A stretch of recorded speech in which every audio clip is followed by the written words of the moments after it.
si nous avons vécu des moments difficiles, nous sommes là. Alléluia. Oui, il faut pouvoir le rappeler à notre ennemi que même s'il nous tape, nous sommes là. Et plus il va taper, plus nous serons là. Alléluia. Alors une chose est sûre, c'est que lorsque l'Église s'arrête et que l'Église se met en prière, l'Église attaque le bastion de l'ennemi. Et l'ennemi ne va pas rester sans rien faire. Alors ne vous étonnez pas si pendant ces 10 jours de prière, vous allez vivre certaines situations pas évidentes. Il faut être prêt. Nous sommes engagés dans une guerre. Elle est cosmique, elle est surtout spirituelle. Donc il y a des choses qui vont se passer, n'essayez pas de comprendre. Occupez-vous des affaires du Seigneur. Il s'occupera de vos affaires. Ça, c'est son business. D'accord? Plus je m'occupe des affaires du Seigneur, et plus il s'occupe de mes affaires. Et les gens sont surpris de voir comment le Seigneur bénit ses enfants lorsqu'ils lui font confiance. Si vous pouvez expérimenter le jeûne, je ne vous invite pas à jeûner comme moi je jeûne, pratiquement une semaine, mais faites l'expérience de jeûner une journée. Faites l'expérience de jeûner une matinée. D'accord? Faites l'expérience. Et jeûnez et restez connectés avec le Seigneur, vous allez voir la différence. Et je vous dis, j'ai commencé depuis mardi et je vois la différence. Mais je vois la différence à tous les niveaux. Hein. Je vois la différence des attaques aussi du diable. Hein. Ouais, il met la puissance. Mais il n'y a pas de problème parce que je suis sous la toute puissance. Et ça fait la différence. Et ce soir, à nouveau, le Seigneur nous invite à retourner à l'autel. Et nous avons vu l'importance de pouvoir être connecté avec Dieu.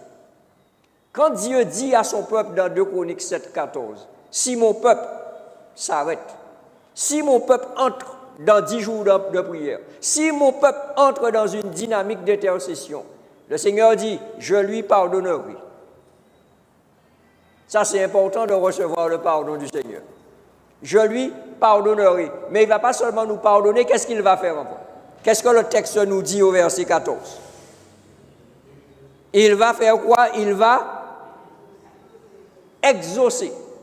C'est-à-dire qu'il va répondre.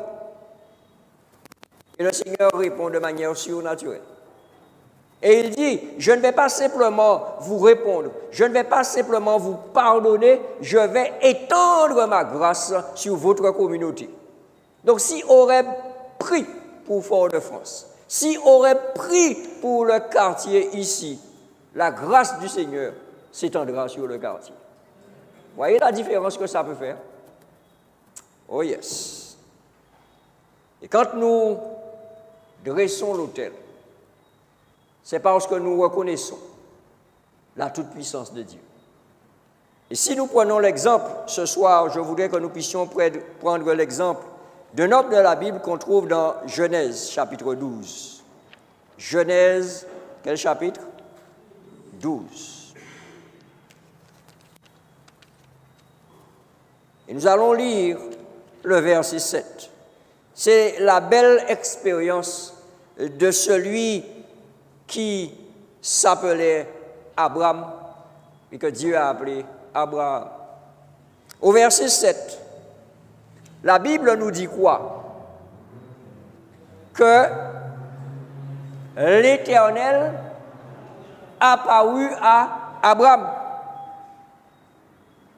Et il ne va pas simplement se contenter de se montrer à l'homme, il va lui adresser la parole. Et la Bible nous dit que l'Éternel lui dit quoi? Je donnerai ce pays à ta postérité. Quand il parle de postérité, c'est à tes enfants et aux enfants et aux enfants de tes enfants. Et qu'est-ce que le texte dit? Quelle est la réponse d'Abraham? C'est extraordinaire parce que Dieu annonce une bénédiction. Abraham ne donne pas de réponse verbale. il bâtit là un autel à l'Éternel qui lui était apparu. Alléluia. Vous savez, des fois, lorsque Dieu nous parle, nous voulons répondre par une parole. Et des fois, il attend simplement un acte. Pourquoi Abraham bâtit-il un autel ici?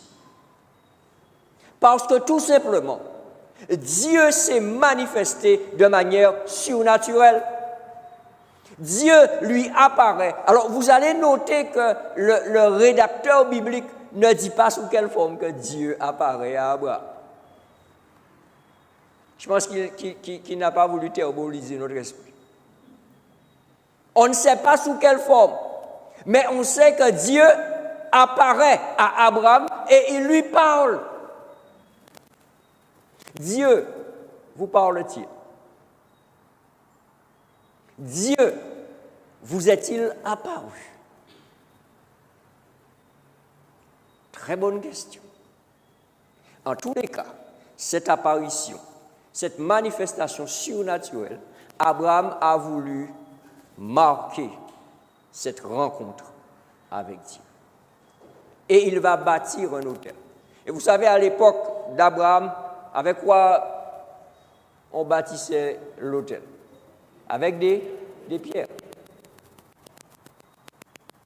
Alors, il va sûrement prendre le temps de rassembler les pierres et de les disposer d'une certaine manière pour que cet autel soit un mémorial de sa rencontre avec Dieu. Et vous savez, dans la parole de Dieu, Abraham n'est pas le seul à avoir bâti un autel suite à une rencontre avec l'Éternel.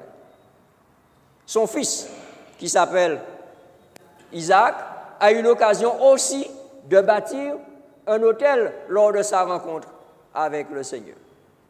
Et le fils d'Isaac, Jacob, a eu aussi l'occasion de bâtir un autel. Et quand Jacob va bâtir l'autel là où il rencontre l'Éternel, il va appeler ce lieu-là Bethel.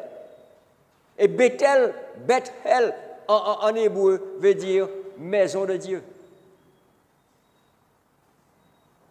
La question se pose à moi ce soir.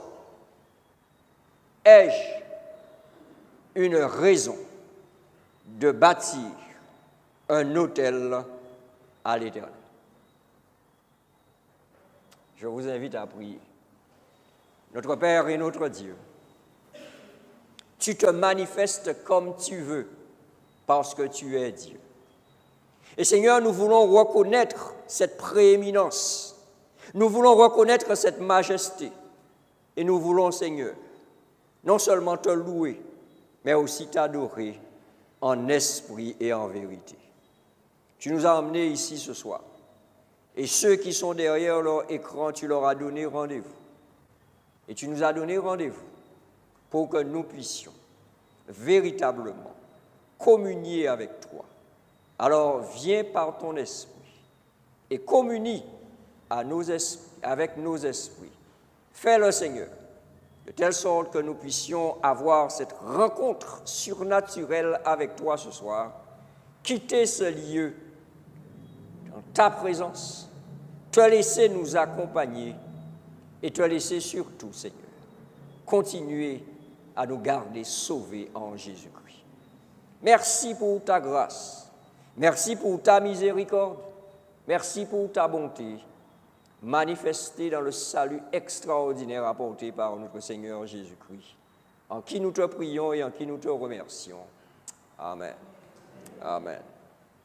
Oui, il est temps pour moi de penser à l'autel que je vais bâtir à l'Éternel. Et cet autel sera composé de quoi? C'est chacun qui va apporter ses pierres. Quelles sont les pierres que tu vas apporter au Seigneur pour construire cet autel ce soir? D'où viendront ces pierres? Elles viendront de ton expérience. Elles viendront de ton histoire. Elles viendront de ton éducation. Elles viendront aussi, ces pierres, de toute tes difficultés. Elles viendront aussi des opportunités que tu n'as peut-être pas saisies jusqu'à maintenant. Emmène toutes ces pierres et bâtis ce soir un autel à l'Éternel. Il faut savoir une chose, c'est que lorsqu'on invoque le nom de l'Éternel, lorsqu'on bâtit l'autel, la manifestation, la réponse à notre foi est surnaturelle. Est-ce que quelqu'un ce soir dans cette assemblée a vécu une expérience où la réponse de Dieu a été surnaturelle? Est-ce qu'il y a quelqu'un dans cette assemblée à part moi? Comme ça, je vous encourage déjà. Allô? Dieu n'a rien fait de surnaturel dans votre vie? Ou alors il fait que ça et vous trouvez ça normal? C'est cela? Ok, ben je vais faire comme mon professeur. Je vais interroger. Alors, il y a des gens qui chantent ici, les chantres, les musiciens. Qu'est-ce que Dieu a fait de surnaturel dans votre vie? Pourquoi vous êtes dans la louange? Pourquoi conduisez-vous la louange et emmenez-vous le peuple dans l'adoration? Ça, c'est une belle notion, hein? D'accord? Que peut-être qu'un jour, j'aurai l'occasion de développer ici. La louange est une porte qui mène à l'adoration. Cela sous-entend que quand je me mets debout en tant que chantre ici, je ne dois pas rater mon objectif. Si ma louange n'emmène pas le peuple dans l'adoration, où mène-t-elle le peuple?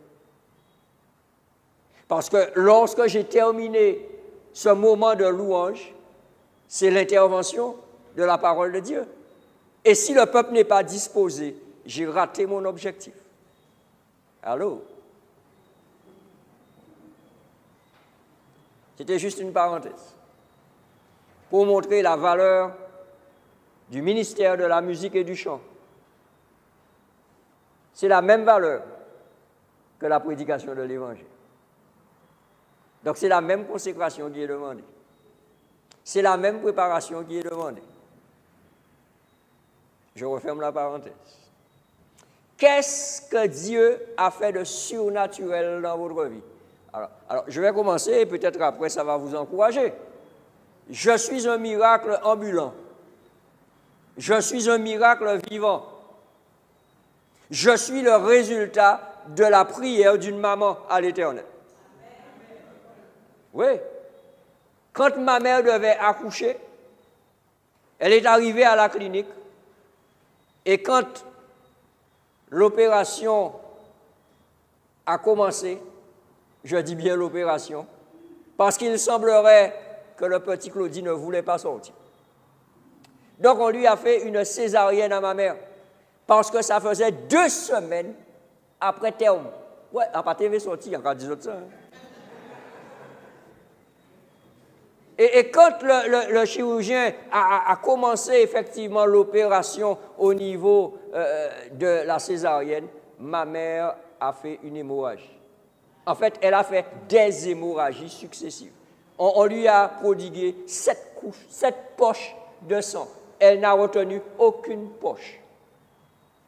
Et au bout d'un moment, le chirurgien a dit à mon père, « Monsieur Rittel, nous avons fait tout ce que nous pouvions.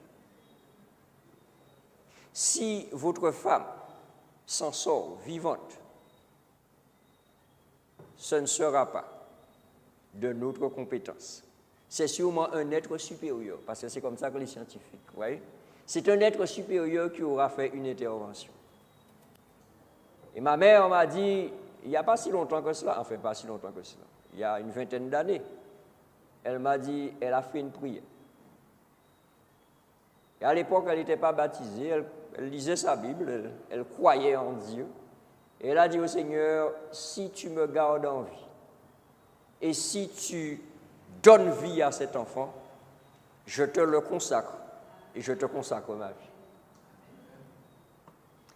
Et le médecin, après avoir dit cela à mon père, il est sorti de la salle d'opération parce que pour lui, tout était terminé. Mais figurez-vous, alors qu'il était en train de sortir avec son équipe, il s'est rendu compte qu'il y a de la vie dans le ventre maternel, mais il y a aussi de la vie dans cette femme qui était allongée. Et ça fait bon nombre d'années que je suis bien en vie. Alors, je vous dis que je suis un miracle ambulant, parce que quand je suis sorti, mon père m'a dit que j'étais bleu. Bleu. Heureusement que je n'ai pas gardé cette couleur.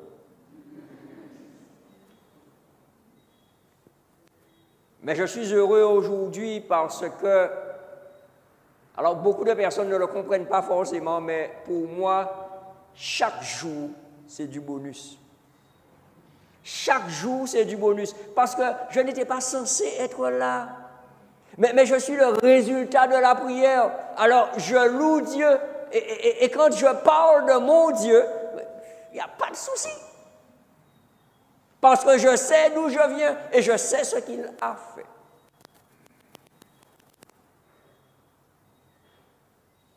Et quand le médecin a finalement terminé l'opération, il a dit à ma mère, ce bébé est un miracle. Pour qu'un scientifique puisse vous faire une telle déclaration, il faut qu'il admette qu'il avait atteint ses limites et que Dieu avait assuré. Alors je suis un miracle ambulant. Et je suis joyeux. Hein? Ouais. Donc des fois, on me dit, pasteur, tu as jamais de problème. Mais j'ai plein de problèmes. Mais qu'est-ce que ça change si je te dis tous mes problèmes? Qu'est-ce que ça change si j'ai une tête mortifère? Ça change quoi? Rien. Par contre, je sais que Dieu s'occupe de mes problèmes. Alors je dis, et tout le temps, je dis, comme mon grand-père disait souvent, d'au moins, c'est fait à madé. Donc les problèmes, quand ils arrivent, quand ça a posé, là, ça a glissé. Alors, oui, excusez-moi, madé, c'est Dachine. Vous dites Dachine ici. All right. Eh bien, vous connaissez la feuille, oui. Quand il pleut, vous voyez, qu'est-ce que... Eh bien, les problèmes, c'est comme ça que ça glisse sur mon dos, mes amis. Ouais, je ne les porte pas. Le Seigneur m'a dit, viens et dépose. Et chaque jour, le Seigneur fait des choses extraordinaires. Je pourrais rester toute la nuit à vous dire, mais j'ai envie de vous entendre. Qu'est-ce que Dieu a fait de surnaturel dans votre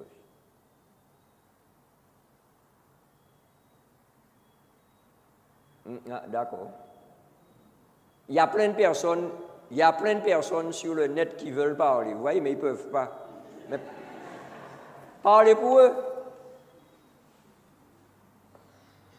Ma soeur, en noir, avec le beau sourire, qu'est-ce que le Seigneur a fait d'extraordinaire pour toi? Oui, c'est toi. Ne regarde pas derrière toi. C'est toi. You are the lady of the night.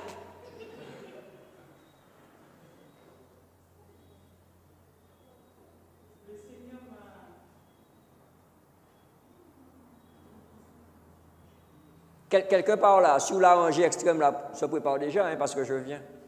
Ensuite, là aussi, après, je viens. Vous avez déjà compris? Merci. Le Seigneur t'a... Tu veux le micro? Tu veux le micro? Non, ça va? Ok.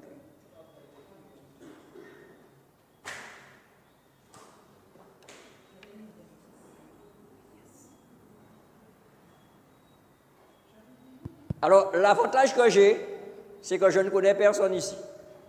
À part Georges 1, Georges 2.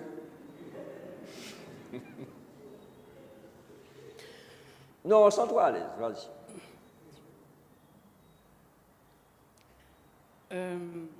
Ce matin, j'ai discuté avec quelqu'un et la personne m'a dit comment tu as fait par rapport à ton histoire pour être comme tu es.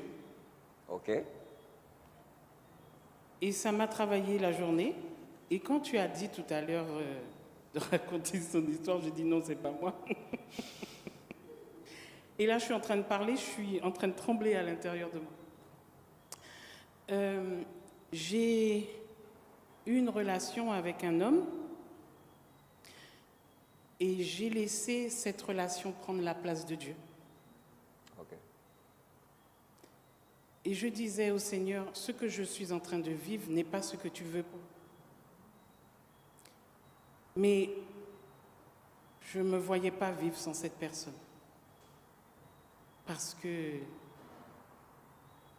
là, je commençais à monter et je me disais, c'est bon, c'est celui-là et ça sera jusqu'à la fin. Même si j'avais arrêté toute activité à l'église parce que ce que je vivais n'était pas ce que le Seigneur demandait. Et en 2021, cette personne me dit qu'elle s'en va. Et je ne l'ai plus revue. J'ai dit, Seigneur, je sais que je t'ai prié pour que ma vie redevienne comme tu le souhaites, mais j'aurais jamais pensé que c'était aussi vite. Oui. Mais le truc, c'est que là, maintenant, j'ai du recul, d'accord? Mon cœur a été brisé, mais chacun ressent la douleur à sa manière, d'accord? Mais je n'ai pas maugréé contre Dieu parce que c'est moi qui me suis mis dans cette histoire. Yes. Donc j'en assume la responsabilité de mon péché, je l'assume. Mais c'est tellement douloureux que j'ai dit, Seigneur, comment je vais faire pour continuer à vivre. Je vais avouer que ça a traversé mon esprit quelques secondes de sauter du 5e étage. Ça m'a traversé l'esprit. Mais je me dis, Seigneur, je sais que tu m'aimes et tu me l'as démontré malgré ma vie de péché. Amen. Et si tu as permis ça, c'est que tu vas permettre que ma tête sorte de l'eau. Donc, maintenant, quand je fais partie du département de la louange, et maintenant, lorsque je chante, je sais d'où je suis sortie. Amen. Et je sais que je n'aime pas parler, hein, même si en dehors, je parle beaucoup, mais sur la chair, j'aime pas parler. Par contre, j'aime chanter. Amen. Et c'est cette manière que j'ai pour transmettre le message que Dieu restaure les cœurs brisés. Amen. Donc je peux être en train de bouger sur la chair, hein, parce que moi je ne peux pas chanter en étant statique, hein, c'est pas possible. Donc je bouge parce que je sais ce que j'ai vécu. Alléluia. Et je sais que Dieu est dans ma vie, est en moi. Amen. Jésus est en moi. Donc ce que je veux dire, maintenant en conclusion, parce qu'il faut bien terminer, je ne suis pas rentrée dans les détails, mais quand je raconte mon histoire vraiment du début jusqu'à la fin, on me dit que ce que j'ai vécu est violent. Mais malgré cette violence, Dieu restaure les cœurs brisés. Amen. Amen. Donc ne laissons pas un homme ou une femme, dans quelque relation que ce soit, prendre la place de Dieu. J'ai terminé. Amen. Et je remercie le Seigneur pour la paix. Amen. Quelle belle prédication.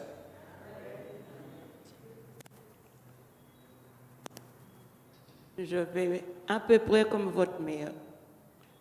J'ai ma fille aînée qui attendait un bébé, qui a maintenant 37 ans. Et ma belle-fille me dit, Mère Simone, Chichine m'a dit de venir faire un moment avec elle. Parce que demain, on doit lui faire une césarienne. Mais comme elle ne connaissait pas comment arriver à la clinique, j'ai pris rendez-vous avec elle. En chemin, je dis, Seigneur, je suis sa maman. Mais son mari, qui travaille en Martinique, ça se passe en France, n'est pas encore arrivé. Change tout mal en bien. Et nous sommes arrivés à l'hôpital et le moniteur éclatait tellement que ça allait vite. Et la sage-femme dit, mais Madame Zoké, qu'est-ce qui vous arrive? Mais pourquoi? Qu'est-ce qu'il y a? Elle ne savait pas s'il fallait la laisser dans la chambre, s'il fallait l'emmener dans la salle de travail. Et je suis debout, appuyée sur le mur, et puis je la regarde. Et puis on a dit, bon, salle de travail. On n'avait pas le temps de mettre ses 2 pieds à l'étrier que ma petite fille naissait. Et donc l'interne qui vient pour dire, et faites vite parce que c'est ce soir qu'on lui fait la césarienne. Et puis il est resté froid. Il dit, ah, je sais pourquoi. Sa maman est là. J'ai dit à mon pauvre, si tu savais qui était là. Et puis voilà, et on n'a pas fait la césarienne, mais j'avais dit à Dieu, change tout mal en bien. Amen. Voilà. Amen. C'est le Seigneur qui a fait la césarienne. Yes. Alors, on va... Si tu voulais ajouter? Sinon, on passe là et après... Vous êtes déjà prêts de ce côté? Vous avez déjà désigné qui sera votre porte-parole? Alléluia. Alors en fait, c'est une histoire que ma mère m'a racontée. Bon, elle est décédée il y a déjà 19 ans maintenant. Et lorsqu'elle m'attendait, elle avait déjà eu 2 filles avant. Et à chaque fois, elle soupirait parce qu'elle disait qu'elle voulait un garçon. Elle voulait un garçon. Donc lorsqu'elle a su qu'elle était enceinte, elle a fait une demande à Dieu. Elle a dit, si tu me donnes un garçon, je te le consacre. Et c'est pas une histoire qu'elle a beaucoup racontée. Et lors de la consécration, le premier ancien qui m'a consacré, il s'est trompé de nom. Il devait dire, parce qu'on lui a dit mon nom c'était Vincent, il s'est trompé de nom, il m'a appelé Samuel, alors qu'il ne connaissait pas l'histoire. Il a dit, je te présente le petit Samuel. Et ça me rappelle un peu ce que tu as dit au départ, lorsqu'on les chante, de savoir pourquoi on chante, pourquoi on est là, quelle est notre mission. Et je pense que véritablement le Seigneur m'a donné cette vocation, cette mission-là, de pouvoir utiliser ma voix pour pouvoir faire ce travail-là pour lui.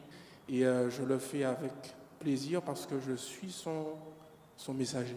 Amen. Depuis petit. Merci, frère Samuel.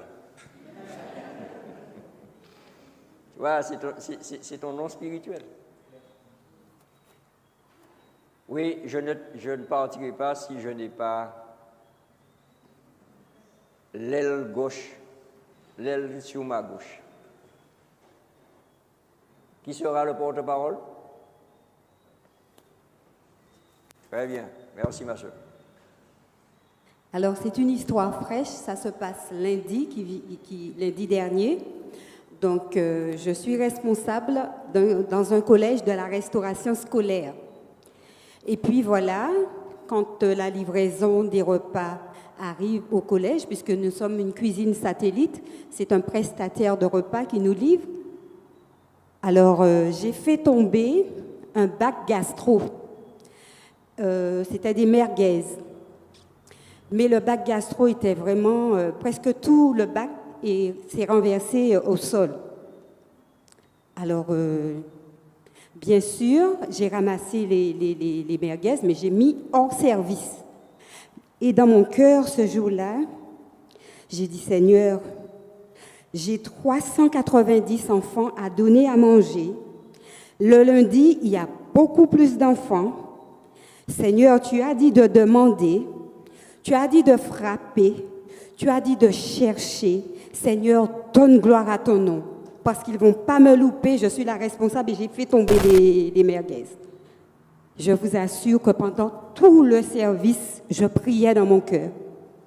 J'ai dit, ça, c'est ton affaire, Seigneur. Fais quelque chose pour ton enfant. Alors, bien sûr, j'allais, je revenais, je regardais défiler les enfants au fur et à mesure. J'allais voir les surveillants. Et puis, quel a été mon bonheur? La surveillante m'a dit, Madame Sautier, j'ai fait monter tous les élèves. Il y en reste juste une vingtaine. J'ai dit, Seigneur, merci. Tu es tout puissant et tu as entendu ma prière. En fait, ce jour-là, il y a eu 451 enfants au lieu de il y a eu 351 au lieu de 390. Et ça correspondait à ceux que j'avais jetés au sol. Alors notre Dieu, il est merveilleux, il entend les prières. Amen. Alléluia. Et notre Dieu est un maître dans le business de multiplier, il est aussi un maître dans le business de soustraire. Des fois, il fait des soustractions. Yes. Carole. Bonsoir à tous. Alors, moi, mon expérience, rapidement, cette expérience m'a montré l'importance du sabbat. En fait, lorsque j'ai préparé mon concours, ça a été compliqué, puisque un concours, c'est jamais facile. Et lorsque j'ai reçu les résultats, donc l'oral se passait en France, comme d'habitude, et je vois que la date tombe le samedi. Ah, j'ai dit, Seigneur, tu te rends compte, j'ai déjà bien transpiré, c'est pas facile. Et il n'était pas question, bien sûr, que je me présente un samedi. J'ai prié, je demandais aussi à ma famille de prier. J'ai appelé donc le service là-bas, j'ai expliqué, je suis de l'outre-mer, etc. Et il y a aussi le décalage, le temps que j'arrive, et je n'aurai pas le temps de faire le trajet pour arriver pour l'examen. Je n'ai jamais mentionné, je suis adventiste, etc. Je ne suis pas rentrée dans ces détails. J'ai juste joué sur le fait que j'étais plus éloignée que les autres candidats. Et bien sûr, j'ai laissé ça entre les mains de Dieu, comme tu le dis si bien. Par miracle, j'ai reçu donc un appel du service sabbat qui me dit « C'est bon, vous pourrez passer le dimanche, c'est un dimanche après-midi, parce que les concours, il n'y a pas de... » Donc, j'ai dit « Merci Seigneur ». Je suis arrivée, effectivement, j'ai passé le concours. Et lors des résultats, uniquement mon nom, j'étais la seule candidate à avoir réussi cette année-là en interne pour le concours. Et j'ai dit, Seigneur, merci pour ce miracle parce que je t'ai fait confiance jusqu'au bout. Et même la formatrice, elle était surprise parce que j'ai pu témoigner. Donc, je suis retournée après auprès des autres candidats pour expliquer qu'il faut vraiment garder ses convictions. Quand nous avons des convictions, il faut les garder intactes. Et ça m'a appris la valeur du sabbat. Et pour moi, c'est vrai que ça avait déjà de l'importance, mais ça a appuyé sur la conviction que pendant le sabbat, c'est vraiment à l'éternel. Voilà. Alléluia. Merci.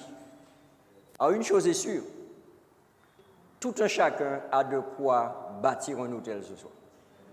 Mais j'aimerais vous parler, avant que nous puissions avoir un moment de prière, j'aimerais vous parler d'un hôtel spécial. Il y avait quelqu'un? Alors, que je passe en Guadeloupe, en Guyane, en Martinique, peu importe là où je passe, nous restons des adventistes. Vous savez pourquoi je dis ça? Non, vous ne savez pas pourquoi. C'est qu'on a du mal à démarrer. Et quand on a démarré, on a du mal à s'arrêter. C'est tout simplement pour ça que je dis ça. Voici. Alors, c'est Dina, elle donne le micro à tout le monde, mais elle a une expérience. À 3 ans, elle avait 3 ans. C'est ta fille? Oui, c'est ma fille.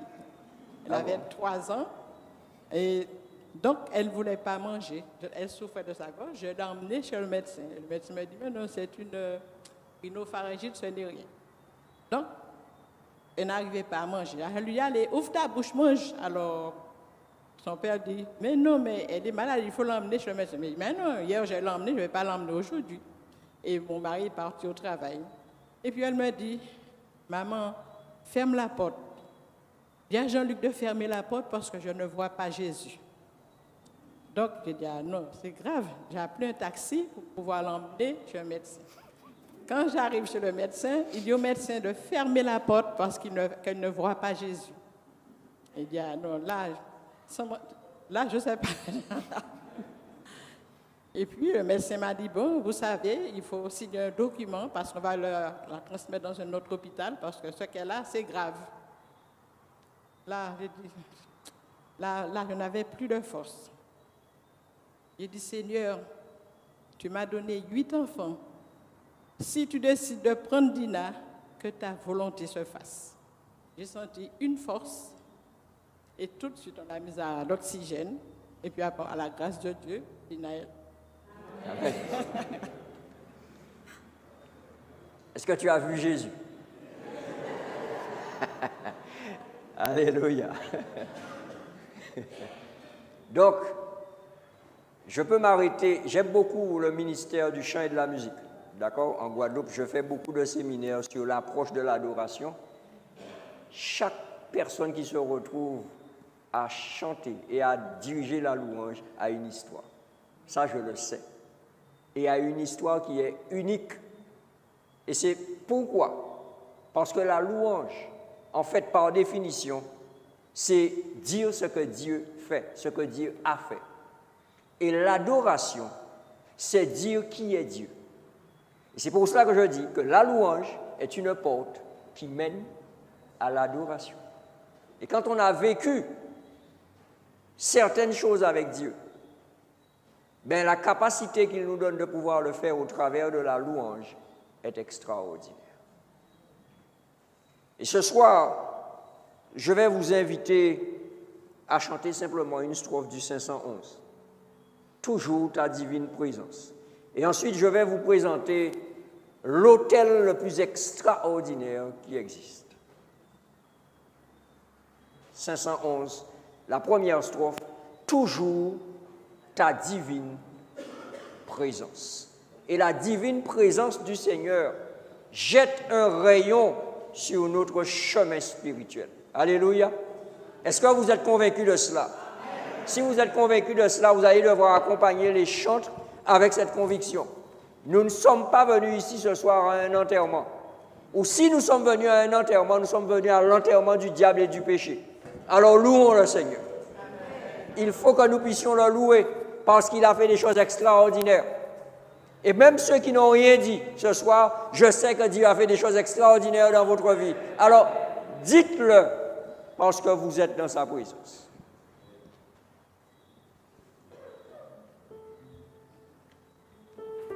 Avec Eva.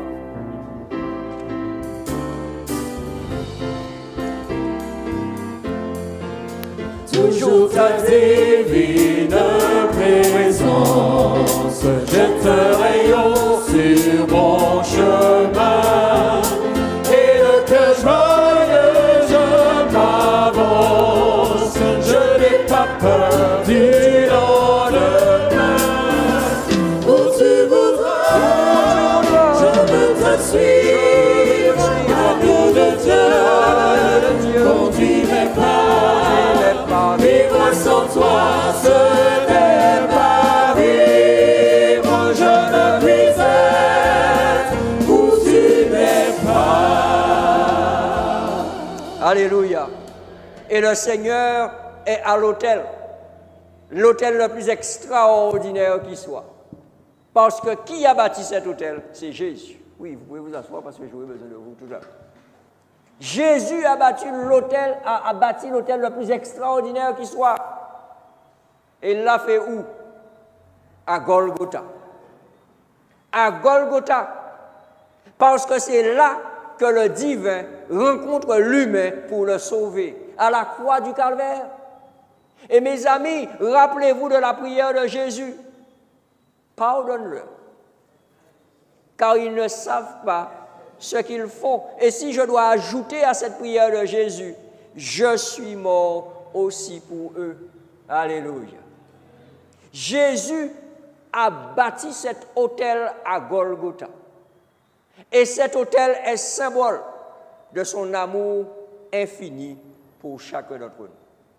En réalité, Jésus a bâti cet autel pour moi, personnellement. Pour toi, Est-ce que tu t'es déjà rendu à cet autel? Si tu ne l'as pas encore fait, ce soir est l'occasion pour toi de le faire. Ce soir, c'est l'occasion pour toi de dire au Seigneur, je viens. Je viens tel que je suis, Seigneur. Je viens avec mes qualités. Je viens aussi avec mes incapacités. Je viens tel que je suis et je veux recevoir de toi une grâce spéciale ce soir. Et ce soir, nous allons le faire. Mais nous allons le faire en prière et en louange. Nous allons le faire parce que notre Seigneur, il est là. Et il attend que nous puissions aller retourner à l'autel de Golgotha et accepter ce que Jésus a fait pour nous. Qu'a fait Jésus pour toi à Golgotha?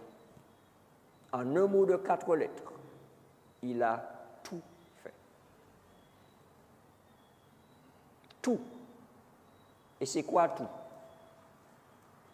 Tout, c'est quand il manque rien. Il a tout fait. Est-ce que tu es prêt à lui dire, Seigneur, je te remercie pour l'autel que tu as dressé à Golgotha. Nous allons nous mettre par 3 et nous allons librement, simplement, remercier le Seigneur pour l'autel de Golgotha. 3 courtes prières. Nous savons que le Seigneur nous a permis de passer une bonne journée. Nous savons qu'il nous a accompagnés. Nous savons qu'il nous a déjà accordé. Vous voyez ce que je veux dire? Allons-y direct. Disons au Seigneur, merci maintenant pour l'autel de Golgotha. Mais je vais prier avec vous 4. Je vais prier avec vous 4. Ça...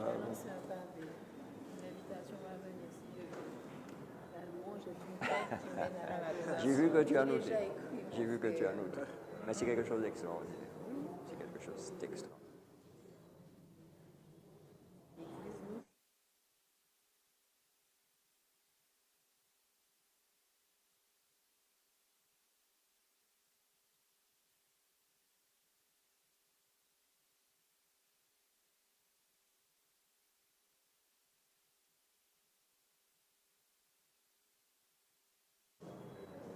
Heureux parce que à Golgotha et au travers de ce sacrifice de Jésus,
vous avez sûrement reçu un feuillet où vous aviez la possibilité d'inscrire vos requêtes de prière. Alors, je tiens à préciser, vous pouvez inscrire vos requêtes de prière, mais vous pouvez aussi inscrire vos actions de grâce. D'accord? Dire merci au Seigneur pour telle chose, etc. Ça aussi, ça fait partie de la prière. D'accord? Donc, si vous ne l'avez pas encore fait, d'accord, il suffit de demander à Sœur Guylaine. Elle a, je crois qu'elle a du matériel, elle pourra vous donner un feuillet. Ensuite, elle passera depuis l'arrière jusqu'à l'avant avec l'urne de prière et nous allons prier sur ces requêtes ce soir. Alors que cela est en train d'être fait, je veux rappeler à chacun d'entre nous que le premier autel qui a été bâti a été en Éden par l'Éternel. C'est Dieu qui a bâti le premier autel après le péché pour restaurer la communication. Abraham l'a fait, Isaac l'a fait, Jacob l'a fait, Jésus l'a fait. Toi aussi, tu es appelé à le faire. Et comment tu peux le faire? Ben, c'est Romains 12 qui nous répond.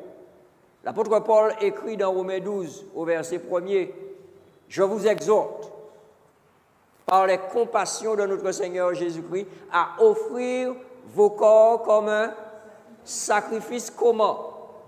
Vivant, saint, agréable à Dieu, ce qui sera de votre part un culte. » Ok. Un sacrifice par nature est mort. D'accord? Vous êtes d'accord avec cela? Un sacrifice par nature est mort. Et le Seigneur, par l'intermédiaire de Saint Paul, me dit, offre-toi comme un sacrifice vivant. Merci. Que veut me dire le Seigneur ici? Je vais vous dire ce qu'il veut me dire. Et vous allez me dire si vous êtes d'accord avec ce qu'il... Mes amis, laissez-moi vous dire quelque chose. Si il faut me retrouver parmi des gens constipés comme ça dans la Nouvelle-Jérusalem, pas qu'à plutôt, hein.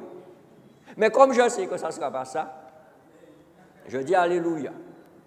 Soyons des chrétiens vivants parce que nous avons en nous la vie de Jésus-Christ. Jésus l'a dit dans Jean 10. Je donne la vie en abondance. Est-ce que tu as reçu la vie en abondance? Si tu l'as reçue en abondance, elle doit se voir sur ton visage. Elle doit se voir sur ta manière de marcher. Des fois, on marche, on a l'impression qu'on porte toute la Martinique sur nos épaules.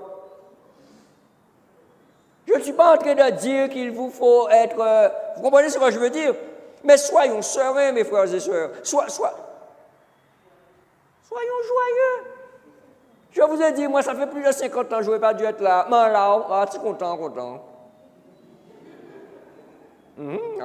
même. Je n'étais pas appelé Enfin, je n'étais pas appelé. Je n'avais pas programmé d'être pasteur. D'accord? Mais le Seigneur m'a appelé. Quand il m'a appelé, j'ai dit, Seigneur, débrouille-toi avec moi, par contre. Tu me connais, donc tu te débrouilles avec moi. Et mes amis, ils sont débrouillés avec moi, hein, bien que des fois, encore vous m'avez, mais c'est toujours moi qui appelle. D'accord? Mais parce que j'ai besoin d'avoir la joie du Seigneur. La joie est communicative. Comment voulez-vous que des gens puissent être attirés par des gens qui disent qu'ils servent un grand Dieu? Grand Dieu, nous te bénissons. Vous savez comment on chante ça? Grand Dieu, nous te bénissons. Mais non! Si je sers un grand Dieu, je le loue grandement. Et tout autour d'ici, les gens doivent entendre l'église joyeuse, parce que c'est une église victorieuse en Jésus-Christ. Les gens doivent avoir envie de venir ici. Allô? Donc, ça n'a même pas tellement envie de venir. Qui c'est qui vous a obligé à être là ce soir? OK. Soyons des sacrifices vivants. La parole de Dieu est claire, mes amis. Soyons des sacrifices vivant, ça c'est une chose. Saint, saint, ça veut dire quoi saint? Mis à part pour une œuvre spéciale. Quelle œuvre le Seigneur t'a-t-il confiée ici à OM? Est-ce que tu sais? Est-ce que tu es à ta place? Allô?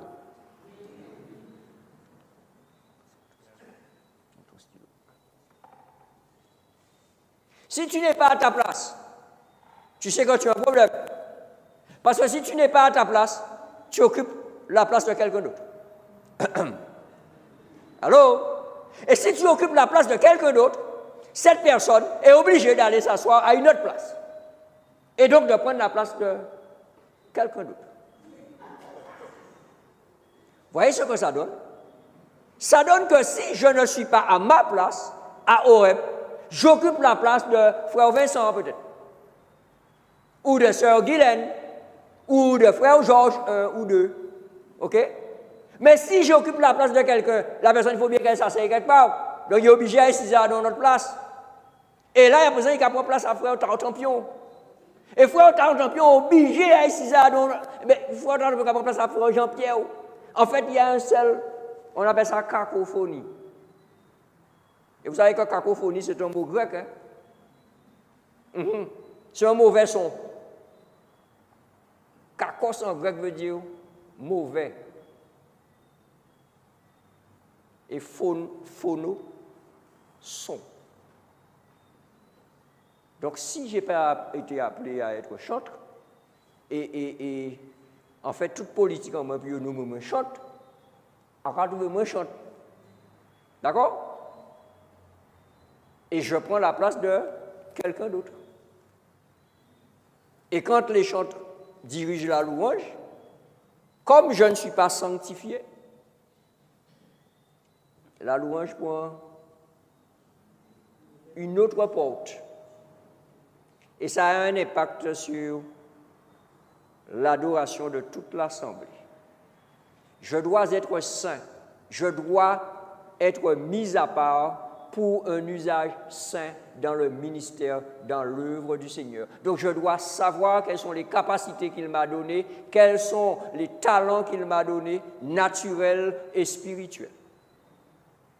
Alors si tu n'as pas encore fait le test des dons spirituels, il faut le faire.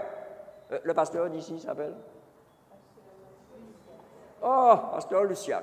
Très bien. Je vais envoyer un message à pasteur Luciat par l'intermédiaire de son épouse qui travaille juste à côté de mon bureau. Tout le monde connaît ces dons spirituels? Au moins un? Laissez-moi voir ceux qui connaissent. Bon, pasteur Luciat a du boulot.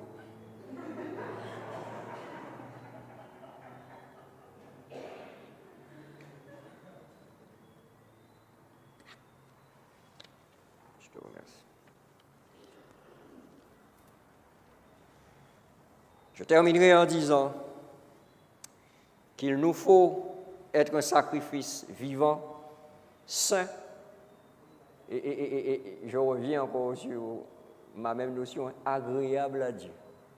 Quand Dieu me regarde, Dieu doit être content. Dieu, regarde ma fille, elle est rayonnante, elle est souriante, elle est contente. Ça ne veut pas dire que tout le temps a marché bien, mais ça veut dire qu'ils savent que tout le temps est en main à bon Dieu. Tu peux avoir des difficultés, il n'y a pas de souci. Tu déposes ça et tu dis, Seigneur, j'ai besoin de voir comment tu vas te débrouiller avec ça. Moi, je vis pour toi. Je chante pour toi. Je loue pour toi. Je prie et je prêche pour toi, Seigneur. Et toi, tu t'occupes de tous les gens là qui veulent m'embêter, là, machin. Et il fait ça bien, le Seigneur. Il fait ça très bien. Alors, soyez joyeux. Que l'église d'Oreb soit une église souriante. Alléluia. Il y a des gens qui sont toujours machin là quand même.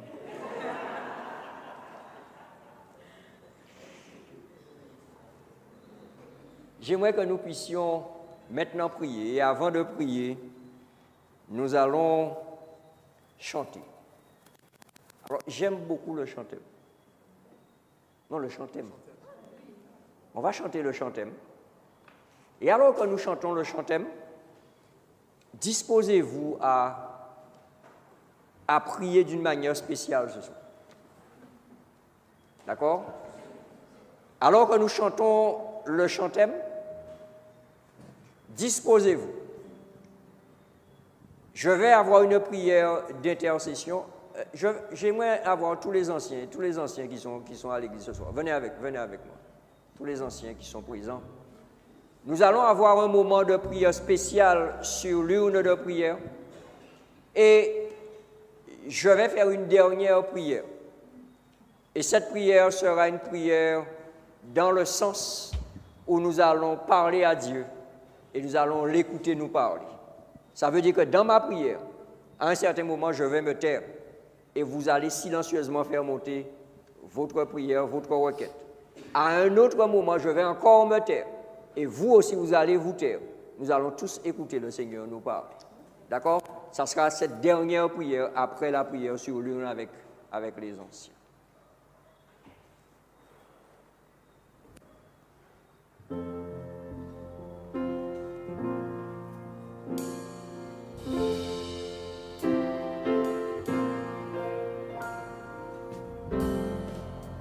Si ton cœur est blessé et brisé, submergé par le poids du péché, Jésus t'appelle. Te sens-tu épuisé par la vie? As-tu soif de venir boire au puits? Jésus t'appelle. Viens au pied de l'autel, le Père a ses bras grands ouverts. Il fait grâce, c'est le prix du sang précieux de Jésus-Christ.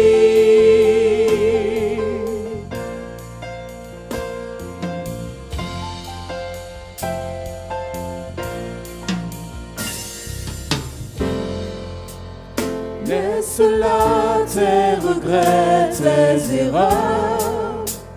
Sans tarder, viens à lui dès cette heure. Jésus t'appelle.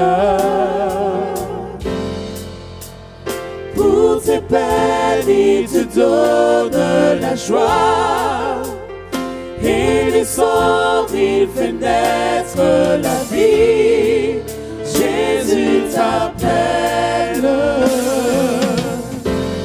Viens au pied de l'autel, le Père a ses bras grands ouverts. Il fait grâce, c'est le prix du sang précieux de Jésus-Christ. Viens au pied de l'autel, le Père a ses bras grands ouverts. Il fait grâce, c'est le prix du sang précieux de Jésus-Christ.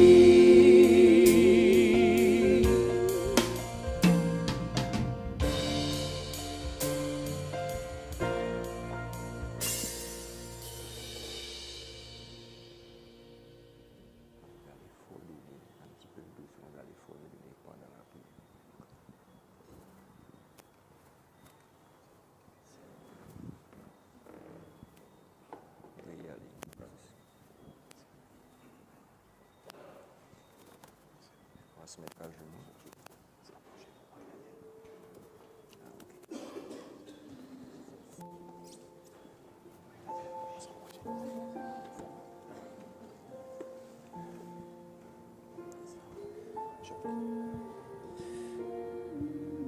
Mon Père Céleste, notre Dieu, notre Père, ton peuple est rassemblé devant toi ce soir. Papa, tu as fait la promesse nous disant que si nous venons à toi, Nous déposons, Seigneur, nos cœurs devant toi. Nous tournons nos cœurs vers toi. Alors, Seigneur, tu descendras vers nous. Et tu feras pour nous, Seigneur, au-delà de tout ce que nous te demandons, selon ta volonté.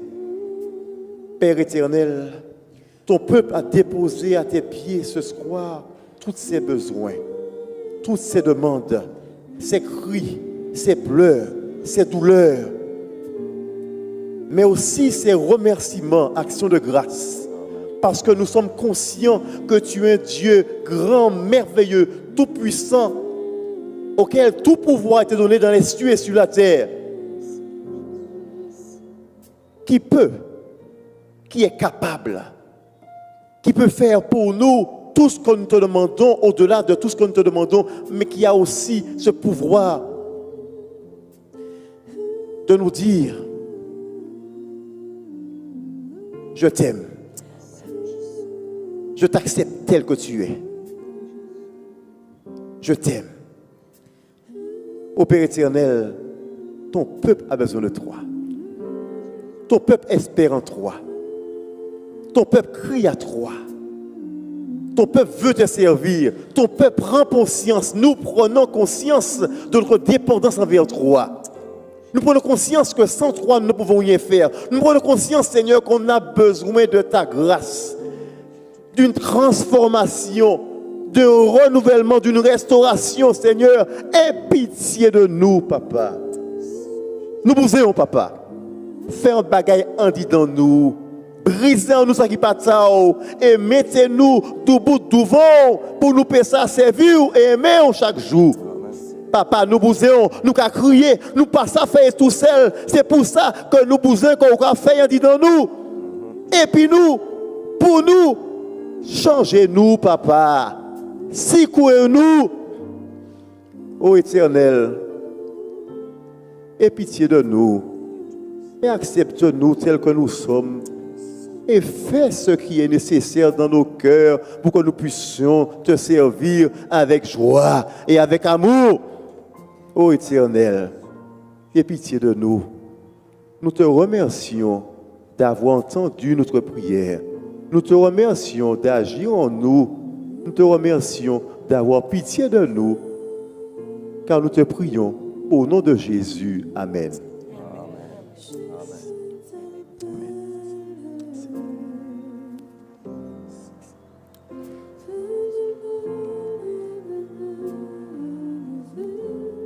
Je vous invite à vous tenir debout.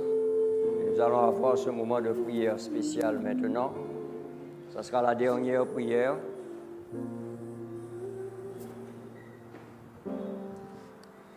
Notre Père et notre Dieu, merci d'être au milieu de nous.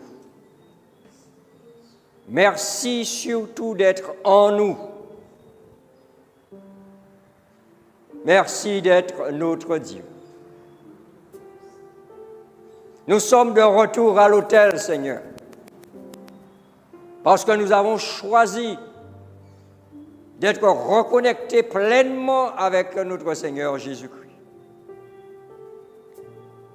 Et en ce soir, nous voulons te louer pour les œuvres magnifiques que tu as accomplies, que tu accompliras et que tu accomplis encore maintenant.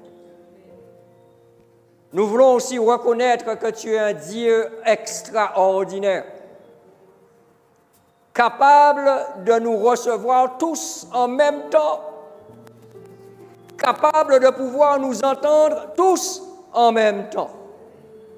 Et Seigneur, nous franchissons la porte de ta salle d'audience maintenant par la foi. Nous sommes là en ta présence. Et chacun veut te faire monter maintenant ses requêtes, ses supplications, ses actions de grâce. Seigneur, alors que ton serviteur se tait, entends tes enfants maintenant.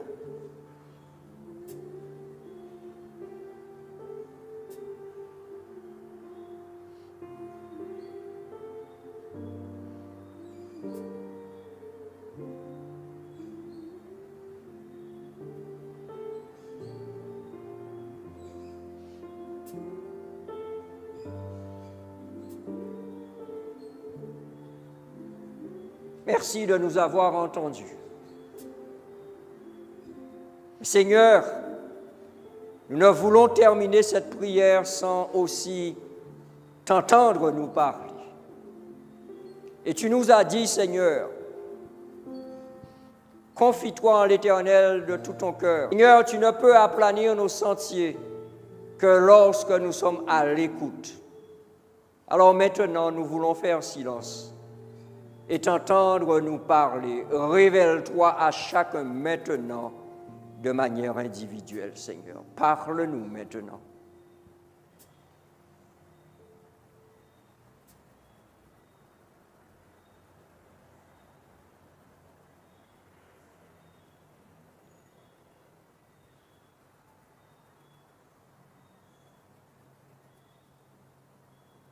Alléluia.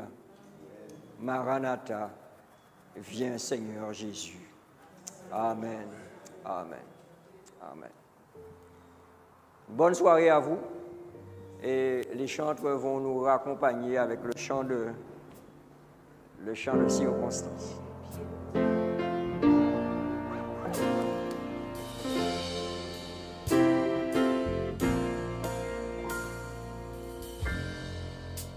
Si ton cœur est blessé et brisé, submergé par le poids du péché, Jésus t'appelle. Te sens-tu épuisé par la vie? As-tu soif de venir boire au puits? Jésus t'appelle. Viens au pied de l'autel, le Père a ses bras grands ouverts. Il fait grâce, c'est le prix du sang précieux de Jésus-Christ.